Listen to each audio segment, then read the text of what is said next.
ఫేజ్లో river diversion copper dams ఒక technical feet అని చెప్పుకోవాలా.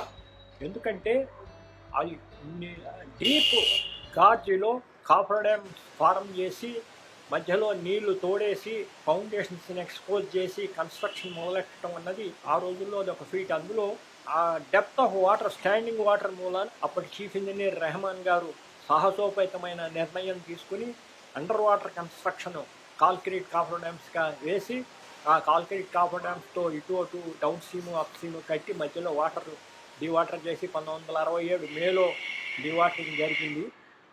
మ్యాసంటీ కన్స్ట్రక్షన్తో ఎంప్లాయ్మెంట్ గురించి అంటే ఎక్కువ లేబర్ ఎంగేజ్ చేసేంతో కట్టారు. డ్యాము కొద్దిగా పైకి వచ్చినాక లేబర్ని ఉపయోగించి కట్టడం, స్కాప్ హోల్డింగ్ అది అవసరం. ఆ స్కాప్ హోల్డింగ్ అది కష్టం అయ్యి బకెట్ కూడా పైకి నిర్మాణం లేవడంతో కష్టమయ్యి కాంక్రీట్ కన్స్ట్రక్షన్కి షిఫ్ట్ అయిపోయారు.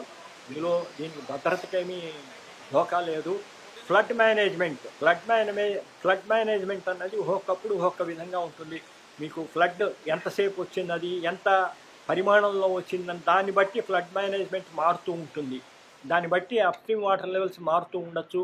మీరు డ్యామ్ నుంచి ఎలా వాటర్ పంపిస్తున్నారన్నది ఒకసారి వాళ్ళు చేసింది అదే విధంగా ఇంకోసారి చేయాలని లేదు. ఊరికే అనుకున్నవే తప్ప 2009లో 25.5 లక్షలు ఫ్లడ్ వచ్చినా కూడా అప్పుడు మేనేజ్ చేసి చాలా కిందకు పంపించారు. ఆ ఫ్లడ్కే తట్టుకున్నది. తర్వాత ఇప్పుడప్పుడే వచ్చే ఆస్కారమే, రిపీట్ అయ్యే ఆస్కారమే లేదు.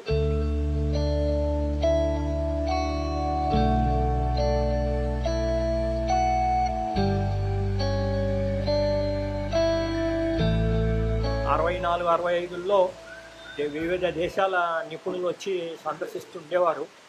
అప్పుడు వచ్చిన వాళ్ళల్లో ఎప్పుడు అడుగుతుండేవారు, చక్కటి యూ షేప్ ఇది, మీరు డ్యాము ఈ హైట్కి ఎందుకు లిమిట్ చేస్తున్నారు, ఇంకా పైకి కట్టుకుంటే మీకు ఎక్కువ పవర్ ప్రొడక్షన్ వస్తుంది, ఎక్కువ వాటర్ స్టోర్ చేయొచ్చు కదా అని. అందులో 2 పాయింట్లు ఉన్నాయి. ఒకటి అలొకేషన్ ఆఫ్ వాటర్స్ మూలాన మనకి దానికి ఒక పర్టికులర్ 33 TMCA అలొకేట్ చేయడం ఒకటి. దాని గురించి మనకి బియాండ్ దట్ వెళ్ళడానికి వీలు లేదు. ఇంకొకటి అప్స్ట్రీమ్లో కర్నూలు, ఆలంపూరు టౌన్స్ మునగటానికి అప్పుడు ఆస్కారం ఉండింది. ఇప్పుడు కూడా అలంపూర్కి ప్రొటెక్షన్ వాళ్ళంటూ కట్టారు. ఆ వాటిని దృష్టిలో పెట్టుకుని మునగటానికి కాకుండా ఉన్న హైట్ని లిమిట్ చేయడం అవసరమైంది.